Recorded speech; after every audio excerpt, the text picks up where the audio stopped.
Hi everyone, it's Allie from OK to Be Fat, and it's time for some fat activism basics.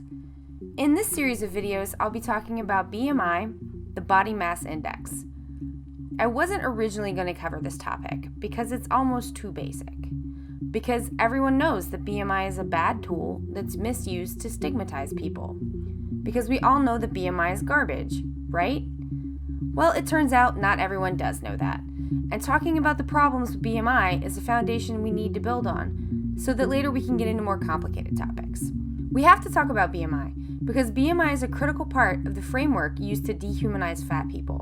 The BMI formula plays an important role and claims that fat people have to be harmed and discriminated against because science. One of the most important things I've learned as a fat activist is that framing is key to talking about any issue. The current framework for fat people positions us as subhuman, and it's important to never accept a framework that dehumanizes you. So what do I mean by framing? I mean the baseline assumptions we all agree to before engaging in a dialogue. The current mainstream dialogue around fatness is that fat people are morally degraded and that anything that makes a fat person thinner is worth it, no matter the cost. And like all dialogues, this one is based on a number of unquestioned assumptions. Assumptions like being fat is inherently bad, that it's possible to make fat people permanently thin, that when society holds up one end of the body size spectrum as good and the other end as bad, that there are good reasons for this rather than just outright discrimination. I don't accept any of these assumptions. When factual claims are made against fat people, that, for example, fatness causes early death, or that it's possible to make all fat people permanently thin, those claims don't actually hold up when they're investigated. Without their dubious claims of scientific backing, all that fat-phobic people are left with is a mishmash of weird moralizing and transparent bigotry. So let's start digging into these so-called facts and see what we can find. Starting with BMI. In this video, I will be discussing weight and weight loss. I will also be using the words obesity and overweight in the context of discussing and quoting scientific studies, even though these are words I would not normally use. Body size is not a disease. The word obesity treats larger bodies as though their very existence is a problem that needs solving. Side note, somehow it seems like thin people got this idea that obese was a more polite term than fat, and it just isn't. Most fat or plus-size people have a real cringe response to that word, and it would be super cool if you could listen to us when we explain how we'd like to be referred to. Thanks. Just thought you might want to know. This series about BMI is broken into 3 parts.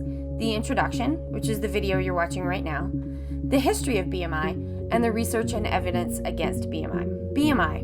What is it?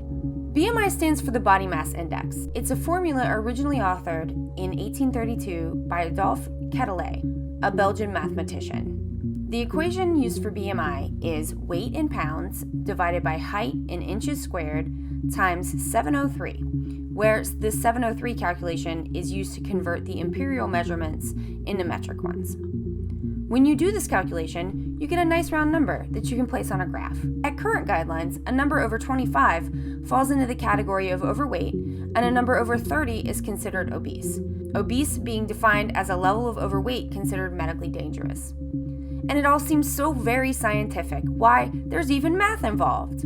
How could you argue with that? I mean, it's not like anyone's ever used math or statistics to lie before. Am I saying BMI is being used to lie?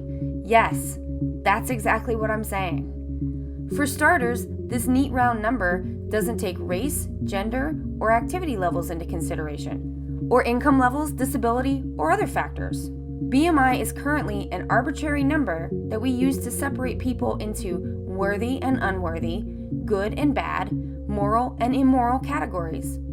But BMI gives us no useful information about individual people because it actively promotes incorrect assumptions that can lead to poor medical outcomes and the advance of fat stigma.